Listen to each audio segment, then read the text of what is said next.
염근호 목사님이 이렇게 노래 잘하는 줄 몰랐습니다. 은혜로운 찬양을 인해서 감사드립니다. 오늘 말씀의 제목은 하늘의 미래입니다. 요절은 24절입니다. 24절을 같이 읽어보시겠습니다. 시작. 내가 진실로 진실로 너에게 이르노니 하늘의 밀이 땅에 떨어져 죽지 아니하면 하늘 그대로 있고 죽으면 많은 열매를 맺느니라. 호랑이는 죽어서 가죽을 남기고 사람은 죽어서 이름을 남긴다고 합니다. 사람들 마음에는 이처럼 죽은 후에도 뭔가를 남기고 싶은 열망이 가득합니다. 그러면 어떻게 공수래 공수고 빈손으로 왔다가 빈손으로 가는 인생에서 많은 열매를 남길 수 있을까요? 예수님은 하늘의 밀알의 비유로 이를 가르쳐 주십니다. 오늘 말씀을 통해 한 번밖에 없는 우리 인생을 어떻게 진정으로 가치 있게 살 수 있는지 배우고 하늘의 밀알로서 풍성한 열매 맺는 복된 삶을 살 수 있기를 간절히 기도합니다. 20절을 보십시오. 명절에 예배하러 올라온 사람들 중에 헬라인 몇이 있었습니다. 그들은 헬라에 흩어져 살던 유대인들이 아니라 유대계로 개종한 정통 헬라인들이었습니다. 사도행전 17장 21절과 22절을 보면 헬라인들은 가장 새로운 것을 말하고 듣는 것 외에는 달리 시간을 쓰지 않고 또 범사에 종교성이 많다고 하였습니다. 이런 그들에게 죽은 나사로를 살리신 예수님은 참으로 놀랍고도 신비스러운 분이 아닐 수 없었습니다. 그들의 고상한 철학으로도 해결할 수 없는 죽음 문제를 해결하신 예수님은 정말 어떤 분이신지 꼭 한번 만나보고 싶었습니다. 그래서 필립이라는 헬라식 이름을 가진 빌립을 통해서 예수님을 뵙기를 정했습니다. 그러나 빌립은 오병이어 사건 이후 직접 말씀드리기가 뭐했는지 안드레에게서 말하고 안드레와 같이 가서 예수님께 말씀드렸습니다. 예수님은 이렇게 헬라인 몇 사람이 나온 것을 보고 인자가 영광을 얻을 때가 왔도다 말씀하셨습니다. 이제까지는 항상 내 때가 이르지 아니하였도다 하셨는데 여기서는 왜 영광을 얻을 때가 왔다고 하신 것일까요? 환호하는 유대인들 거기다가 헬라인들까지 나온 것을 보고 정말 영광을 얻을 때가 왔다고 생각하신 것일까요? 그러지 않습니다. 예수님이 말씀하시는 영광은 죽음 너머의 영광, 십자가의 죽음을 통해 이루어질 구원 역사의 완성과 부활의 영광을 가리킵니다. 이를 위해 밀알의 진리를 말씀하여 주십니다. 24절을 다시 한번 읽어보시겠습니다. 시작. 내가 진실로 진실로 너에게 이르노니 하늘의 밀이 땅에 떨어져 죽지 아니하면 하늘 그대로 있고 죽으면 많은 열매를 맺느니라. 하늘의 밀알은 그 자체로 영광이 아닙니다. 참새 간식거리도 되지 않는 아주 하찮은 것에 불과합니다. 그러나 그로 인해서 많은 열매를 맺으면 영광이 되는 것입니다. 하늘의 밀이 어떻게 많은 열매를 맺을 수 있습니까? 먼저 그렇게 되기 위해서 땅에 떨어져 죽어야 합니다. 죽지 않기 위해 이것저것 돌아다니면 아무것도 아니게 됩니다. 죽는다는 것은 자기 희생이요 자기 분해를 가리킵니다. 싹이 나올 때까지 하늘의 밀은 자신의 영양분을 하나도 남김없이 다 내어줍니다. 손으로 모내기를 해보신 적이 있으신가요? 저는 많이 해봤습니다. 가끔 이 모를 뜯어서 모뿌리를 들어보면 속이 텅 빈 벽시가 달려있는 것을 볼 수 있습니다. 이렇게 하늘의 밀알이 철저히 분해되고 죽을 때 그 양분을 힘입어 싹이 나오고 열매가 맺히게 됩니다. 이 과정은 보이지 않기 때문에 겉으로 드러나지 않습니다. 그러나 보이지 않는 곳에서 밀이든 쌀이든 열매를 맺기 위해 양분을 내어주며 죽어가고 있습니다. 이 죽음은 썩어 없어지기 위한 죽음이 아니라 많은 열매를 맺기 위한 거룩한 죽음, 영광스러운 죽음입니다. 이렇게 하늘의 밀이 땅에 떨어져 죽으면 어떻게 될까요? 4개월이 지나면 100개에서 125개 정도의 알곡이 맺히게 됩니다. 이 알곡들을 닷새 땅에 뿌리고 거두는 과정을 5년 동안 되풀이하면 100억 개에서 125억 개나 되는 엄청난 열매를 맺게 됩니다. 이는 가마니로 17,000가마니, 100명이 하루 3끼 빵만 먹는다고 해도, 하루 3끼 빵을 먹는 건 좀 그렇네요. 60년 동안 먹을 수 있는 엄청난 양의 식량이 됩니다. 이처럼 한 알의 밀이 가지고 있는 위력은 대단합니다. 이러한 위력이 나타나려면 반드시 땅에 떨어져 100% 죽어서 분해되어야 합니다. 예수님은 하나님의 아들이셨지만 한 알의 미달로 이 땅에 오셨습니다. 이 땅에 오셔서 머리에 둘 곳도 없이 병들고 상처받고 귀신 들려 고통받는 자들을 섬기기 위해 철저히 희생하셨습니다. 그리고 죄로 인해 멸망받을 인생들을 구원하기 위해 십자가에 달리심으로 마지막 피 한 방울 남기지 않고 내어놓으셨습니다.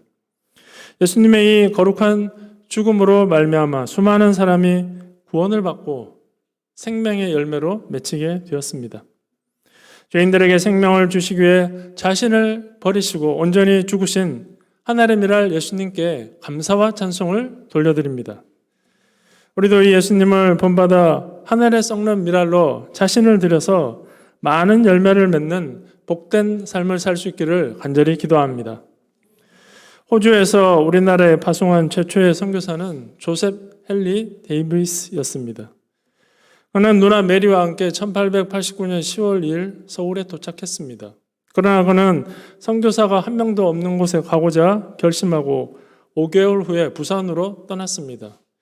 20여일에 걸쳐 500km를 여행하여 마침내 부산에 도착하였지만 불행히도 폐렴과 천년두에 걸린 그는 부산에 도착한 다음 날 사망하고 말았습니다. 이때 그의 나이 34세였습니다. 그는 호주 멜버른 대학을 우수한 성적으로 졸업한 수재였습니다. 인간적으로 생각하면 결혼도 못 해보고 선교사로서 제대로 사명도 감당하지 못하고 죽었으니 얼마나 안타까운 일입니까? 그러나 그의 죽음은 결코 헛되지 않았습니다. 그의 순교 소식에 감동받은 호주교회에서 120명이 넘는 후속 선교사들이 한국으로 파송된 것이었습니다. 그가 한 알의 미랄이 되어서 이역만리 한국 땅에서 떨어져 죽었을 때 실로 수많은 열매를 맺게 된 것이었습니다. 이처럼 열매를 맺기 위해서는 자기가 죽어야 합니다. 가정에서도 자녀가 자라기 위해서는 부모가 온전히 희생하고 헌신하여 죽는 과정이 필요합니다. 생명의 열매가 없는 이유는 죽지 않기 때문입니다. 내가 죽으면 내 주위에서 생명의 열매가 시작되는데 내가 죽지 않으니 열매가 없는 것입니다. 죽으면 많은 열매를 맺느니라. 죽는 것은 항상 현재적인 것입니다. 이전에 죽었지만 지금은 죽지 않으면 아무 소용이 없습니다. 지금 죽어야 합니다. 그런데 죽는 것은 갑자기 되는 것이 아닙니다. 예수님을 따라 죽는 것을 날마다 연습해야 합니다. 날마다 자기를 부인하고 자기 십자가를 지고 예수님을 따르는 삶을 살아야 합니다. 나는 날마다 죽노라. 저도 이렇게 죽는 삶을 살아야 되는데 요즘은 죽기가 싫어졌습니다. 수년 전만 해도 1대1 하면서 졸고 제가 조금 잘 조는 편이 있습니다. 1대1 끝나고 기도하는 중에도 졸아서 깜짝 놀라곤 하였습니다. 집에 가면 이래저래 피곤하고 치과에 가면 여기저기 아프다 좀 깎아달라는 환자들 때문에 삶의 기쁨이 없었습니다. 새벽을 깨워 기도하는데 기도실에 엎드려 늘 비현실적인 꿈만 꾸다가 돌아가기를 반복하였습니다. 땅에 떨어졌는데 죽지 않을 때 열매가 없었습니다. 시대가 악하고 코로나 때문에 환경이 나빠져 그렇다고 생각하였습니다. 그냥 자기 한 몸 아끼며 잘 사는 것이 지혜롭다고 생각하였습니다. 그런데 한 달여 전 치과에 코로나 환자가 다녀가면서 정말 언제 어떻게 될지 모르는 것이 인생이구나 하는 생각이 들게 되었습니다. 거기다가 요즘 델타 변인지 뭔지 때문에 확진자가 늘면서 백신 맞았다고 자랑할 것도 못 된다는 생각이 들었습니다. 이왕 하늘에 밀려 떨어졌으면 죽지 않으려고 발버둥 칠 것이 아니라 온전히 죽는 것이 가치 있고 보람되구나 생각이 들었습니다. 사실 이번 수양의 라이프 강사가 2명뿐이라는 누군가로부터 잘못된 정보를 듣고 이번 수양에는 땅 짚고 헤엄치기구나 속으로 아주 좋아하고 있었습니다. 그러나 일주일 후 기도 모임에서 거의 10명으로 늘어난 강사 수를 보며 역시 그러면 그렇지 몹시 절망하였습니다. 강사들과 지지고 볶고할 생각을 하니 마음이 편치 않았습니다. 내가 인생 소감을 쓰는 것도 아닌데 왜 내 마음이 편치 않은가? 가만히 생각해 보니 죽고자 하는 마음이 없었기 때문이었습니다. 예전에 많이 죽었으니까 이제는 죽을 필요가 없다고 생각하였습니다. 그러나 죽지 아니하면 한 알 그대로 있고 죽으면 많은 열매를 맺느니라 말씀을 보며 죽는 것이 사는 길이요 열매를 맺는 영광스러운 길임을 깨닫게 되었습니다. 제가 죽지 않으려고 발버둥치고 자기만을 위해 살고자 하는 죄악된 본성을 회개하고 하나님의 미랄로 온전히 썩어져 드림으로 복음 역사에 헌신하는 삶을 살 수 있기를 간절히 기도합니다. 특별히 이번 수양의 라이프 강사들을 이런 믿음으로 섬겨서 구원의 은혜가 드러나는 역사를 온전히 감당할 수 있기를 간절히 기도합니다. 25절을 보십시오. 25절을 다 같이 한번 읽어보시겠습니다. 시작. 자기의 생명을 사랑하는 자는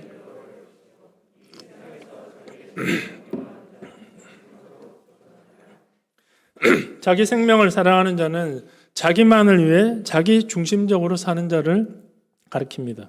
이렇게 하는 것은 자기를 보존하려고 하는 것입니다. 그러나 역설적으로 그런 자는 잃게 되고 오히려 자기 생명을 미워하는 자는 영생하도록 보존하게 됩니다. 영화 죽기 아니면 까무라치기는 이 역설적 진리를 단순하고도 분명하게 보여줍니다. 영화는 주인공 형사가 퇴직 일주일을 남겨둔 것에서 시작됩니다. 그는 떨어지는 낙엽에도 몸을 사리며 이 일주일이 무사히 지나가기를 바랍니다. 그러나 퇴직을 앞두고 마지막으로 한 건강검진에서 불치의 혈액암을 진단받게 됩니다. 이는 그의 어린 아들이 다니는 학교 셔틀버스 운전기사가 자신의 마약 복용 사실이 들통날까 봐 주인공의 혈액 샘플과 바꿔치기 했기 때문이었습니다. 그러나 이를 모르는 주인공은 이제 8살인 아들이 하버드에 들어가는 평생 자신의 꿈이 날아가게 된 것으로 인해 절망합니다.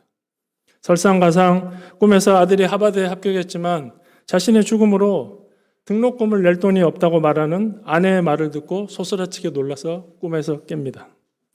이제 그의 유일한 희망은 총에 맞아 순직함으로 아들이 하버드에 들어갈 수 있는 충분한 보상금 23만 달러를 받아내는 것뿐이었습니다.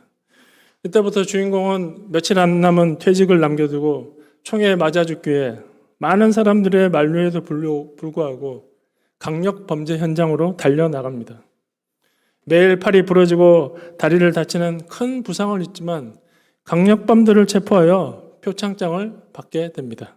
그리고 마침내 불법 무기 제조단과 맞닥뜨린 그는 죽기 위해 차창 밖으로 몸을 드러내고 자신을 향해 쏘라고 하지만 그들이 쏘는 기관총은 빗나가고 두목이 던진 수리탄도 계단 사이로 빠져 죽지 못하고 맙니다. 조직 두목과 건물 창문을 닦는 곤돌라에서 마지막 사투를 벌일 때 혈액 샘플이 바뀐 것을 한 그의 파트너가 그 사실을 알려줍니다. 이때부터 그는 살기 위해 몸부림치지만 계속해서 미끄러지고 곤돌라를 지탱해주던 줄에 발이 걸려 그만 추락하고 맙니다. 물론 주인공은 죽지 않고 살아납니다. 영화의 주제는 너무나 단순합니다. 죽고자 하면 살고 오히려 살고자 발버둥치면 살기가 어렵다는 것입니다. 사람들은 죽지 않고 이 땅에서 어떻게 하든지 잘 살아보기 위해서 몸부림칩니다. 자기를 사랑해서 몸에 좋다는 것은 뭐든지 사서 먹고 마시고 바릅니다. 자기만을 위해서 살아갑니다. 그러나 이렇게 자신을 아끼고 보존하려고 한다고 해서 보존할 수 있는 것이 아닙니다. 역설적으로 자기 생명을 미워하여 조화 복음 역사를 위해 희생하며 헌신하는 사람은 다 잃을 것 같지만 오히려 영생하도록 보존하게 됩니다. 왜냐하면 주님이 그런 자를 축복하시고 그 생명을 영원토록 하시기 때문입니다. 사람들이 볼 때 이런 사람은 자기 생명을 미워하는 어리석은 사람 같아 보이지만 실상은 자기 목숨을 사랑하는 가장 지혜로운 사람입니다. 26절을 보십시오. 그런 믿음과 가치관이 있는 사람은 항상 주님을 섬기는 곳, 십자가의 자리에 있습니다. 운동할 때, 먹으러 갈 때, MT 갈 때는 있다가 꼭 필요할 때 없는 사람들이 있습니다. 우리는 주님을 섬기는 자리에 항상 있어야 하겠습니다. 하나님이 이런 사람을 귀하게 여기십니다. 27절은 예수님의 겟세마네 기도입니다. 예수님은 그 죽음을 통해 이루어질 영광을 보셨지만 죽음 앞에서 역시 괴로우셨습니다. 지금 내 마음이 괴로우니 무슨 말을 하리요? 육신을 입고 계신 예수님도 할 수만 있으면 십자가를 피하고 싶으셨습니다. 아버지가 나를 권하여 이때를 면하게 하여 주옵소서. 보통 우리의 기도는 여기서 멈추고 여기에 집중됩니다. 그러나 예수님은 한 걸음 더 나가셨습니다. 그러나 이를 위하여 이때 왔나이다. 예수님은 십자가를 앞두고 심히 고통스러우셨지만 기도를 통해 하나님이 주신 사명, 이 땅에 오신 목적을 굳게 붙들었습니다.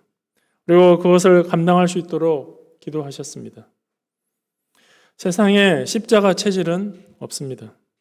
그러나 기도하면 위대한 전환을 맞게 됩니다. 그러나 이를 위하여 이때 왔나이다. 십자가 앞에 결단이 필요하신가요? 기도하시기 바랍니다.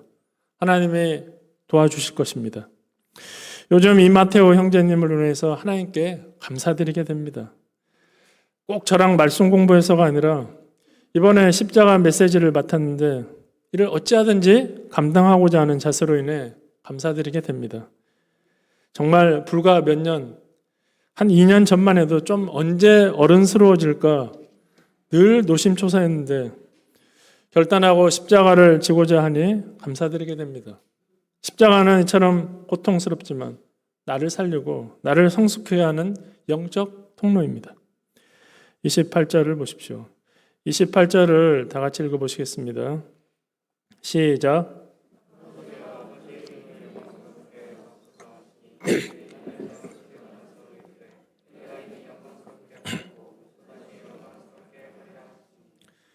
예수님은 그 죽음을 통해서도 하나님의 이름이 영광스럽게 되기를 원하셨습니다. 하나님은 이미 그 이름을 영광스럽게 하셨고 그 죽음을 통해서도 영광스럽게 하실 것이라 하십니다. 무리들은 그 소리를 이해하지 못했기 때문에 천둥이 울었다, 천사가 말하였다고 하였습니다. 이 소리가 난 것은 예수님의 죽으심이 하나님의 뜻을 이루기 위한 죽으심이요 그 영광을 위한 죽으심임을 알리기 위해서 난 것입니다. 31절을 보십시오. 예수님은 이 세상 임금이 쫓겨날 것을 보셨습니다. 곧 십자가에 죽으시고 부활하심으로 세상 임금인 사탄이 쫓겨날 완전한 승리를 바라보신 것입니다. 이를 위해서 땅에서 들리십니다. 내가 땅에서 들리면 모든 사람을 내게로 이끌겠노라 하시니 땅에서 들린다는 말씀은 예수님의 죽음과 부활, 승천을 동시에 말씀하시는 것으로 땅에서 들리신 예수님은 성령을 보내셔서 택하신 모든 자들을 예수님께로 이끄실 것입니다. 이 예수님의 죽음은 패배자의 죽음이 아니라 승리자의 죽음, 하나님의 아들로서의 죽음입니다. 34절을 보십시오. 무리들은 그리스도께서 영원히 계신다고 들었는데 어찌하여 인자가 들려야 하는가 이해하지 못했습니다. 이는 율법에서 인자, 곧 다윗의 후손인 메시아가 영원히 계신다고 들었기 때문이었습니다. 이 인자가 누구냐? 이런 질문에 대한 예수님의 답이 무엇입니까? 35절, 36절을 같이 읽겠습니다. 시작. 예수께서 이르시되 아직 잠시 동안 빛이 너희 중에 있으니 빛이 있을 동안에 다녀 어둠에 붙잡히지 않게 하라.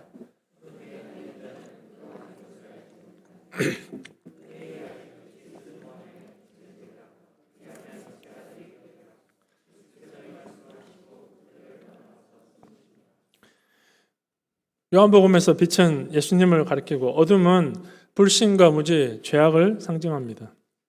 아직 잠시 동안 빛이 너희 중에 있으니 말씀은 예수님이 죽음이 얼마 남지 않았다는 것을 뜻합니다. 그러나 예수님이 그들과 함께 있을 동안에 빛이신 예수님을 믿으라고 하시는 것입니다. 기회가 있을 때 믿어야 합니다. 그렇지 않으면 기회를 놓치고 후회하게 됩니다. 예수님을 믿으면 어둠에 다니지 않고 빛의 아들이 됩니다. 예수님은 이 말씀을 하시고 그들을 떠나서 숨으셨습니다. 숨으셨다는 것은 이제 더 이상 무리들에게 가르치지 않으시고 마지막 제자들을 위해서 모든 것을 드리고자 하셨기 때문입니다. 37절에서 41절은 요한복음 2장부터 12장에서 예수님이 하신 말씀과 행하신 표적에 대한 사람들의 반응을 요약한 것입니다. 예수님이 이렇게 많은 표적을 행하셨는데도 그들은 믿지 않았습니다. 사도 요한은 그들의 불신이 이사야 선지자를 통한 예언의 성취로 보고 있습니다. 38절입니다. 이는 선지자 이사야의 말씀을 이루려 하심이라. 이르되 주여 우리에게서 들은 바를 누가 믿었으며 주의 팔이 누구에게 나타났나이까 하였더라. 이사야 시대 사람들이 말씀을 들어도 믿지 않고 능력을 보아도 믿지 않았던 것처럼 예수님 시대에도 똑같이 믿지 않고 있다는 것입니다. 그들은 왜 주의 팔, 곧 주의 능력이 나타난 것을 보고도 믿지 않는 것입니까? 39절, 40절을 다 같이 읽어보시겠습니다. 시작. 그들이 등이 믿지 못하는 것은 이 때문이니 곧 이사야가 다시 일렀으되 그들의 눈을 멀게 하시고 그들의 마음을 완고하게 하셨으니 이는 그들로 하여금 눈으로 보고 마음으로 깨닫고 돌이켜 내게 고침을 받지 못하게 하려 함이라 하였음이더라.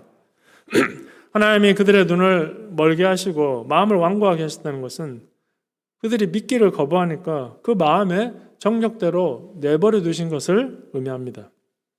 하나님은 그 능력의 역사를 보고도 끝까지 믿지 않는 자들은 억지로 믿게 하지 않으시고 그대로 내버려 두십니다. 내버려 두시는 것은 하나님의 무서운 심판입니다. 이렇게 계속된 촉구에도 믿기를 거부하면 결국 눈이 감기고 마음이 다치게 됩니다. 그러므로 하나님이 지금 역사하시고 말씀하실 때 마음을 열고 믿고 영접해야 합니다. 보라, 지금은 은혜 받을 만한 때요, 지금은 구원의 날이로다. 41절에서 43절을 보십시오. 유대인 관리 중에도 예수님을 믿는 사람들이 많았습니다. 다만 그들은 출교를 당할까 두려워하여 드러내지 못하고 있었습니다. 출교란 종교적 축출뿐 아니라 사회적 고립을 의미했기 때문에 심히 두려워할 수밖에 없었습니다. 사도 요한은 그 근본 이유를 사람의 영광을 하나님의 영광보다 더 사랑하였기 때문이라고 말하고 있습니다. 사람들의 평가와 인정에 얽매일 때 하나님 편에 온전히 설 수 없게 됩니다. 어떤 어려움과 불이익이 따르더라도 다니엘의 세 친구처럼 분명하게 하나님 편에서는 믿음의 삶을 살아야 합니다. 예수님이 이렇게 표적을 보고도 믿지 않는 그들에게 계속해서 말씀하시고 외치시는 목적이 무엇입니까? 44절부터 47절을 보십시오. 이는 예수님을 통해 하나님을 보고 믿음으로 어둠에 거하지 않고 구원에 이르게 하려 하심입니다. 예수님이 오신 것은 그들 생각처럼 그들을 심판하려 하심이 아니라 구원하기 위함이십니다. 그러나 끝까지 믿지 않고 완악하게 굴면 어떻게 됩니까? 48절을 다 같이 읽어보시겠습니다. 시작. 나를 저버리고 내 말을 받지 아니하는 자를 심판할 리가 있으니 곧 내가 한 그 말이 마지막 날에 그를 심판하리라. 하나님은 예수님을 거부한 자들을 마지막 날에 그 하신 말씀을 따라 심판하실 것입니다. 그러므로 지금 믿고 구원을 받고 빛 가운데 있어야 합니다. 이는 주께서 하신 말씀이 하나님으로부터 받은 영생의 말씀이시기 때문입니다. 결론입니다. 우리 인생은 이 땅에 떨어진 하늘의 밀과 같은 존재입니다. 이것을 어디다 어떻게 쓰느냐에 따라 인생이 달라지고 열매가 바뀌게 됩니다. 자신을 위해 아끼고 자기만을 위해서 쓰면 행복할 것 같지만 그런 인생은 하늘 그대로 있는 인생, 아무 열매도 없는 인생이 되고 맙니다. 그러나 주님을 위해 드리고 복음 역사를 위해 죽으면 많은 열매를 맺는 복된 인생이 됩니다. 미랄의 진리를 몸소 보여주신 우리 주님을 본받아서 하늘에 썩는 미랄로 우리를 이 땅에 드림으로 많은 열매를 맺는 영광스러운 삶을 살 수 있기를 간절히 기도합니다. 제가 기도하고 마치겠습니다. 걸어가신 하나님 아버지, 하늘의 미랄로 이 땅에 오셔서 온전히 모든 것을 쏟아서 자신을 드리고 죽으심으로 저희들에게 참된 생명을 주신 주님께 감사와 찬송을 돌려드립니다. 죽으면 많은 열매를 맺느니라 말씀에 저희 깊이 영접하고 저희도 주와 복음을 위해 하늘의 미랄로 자신을 온전히 드림으로 많은 생명을 살리고 또 많은 영적인 열매를 맺는 참 복된 삶을 살 수 있도록 함께하여 주시기를 간절히 기도합니다. 감사하고 예수님의 이름으로 기도하였습니다. 아멘.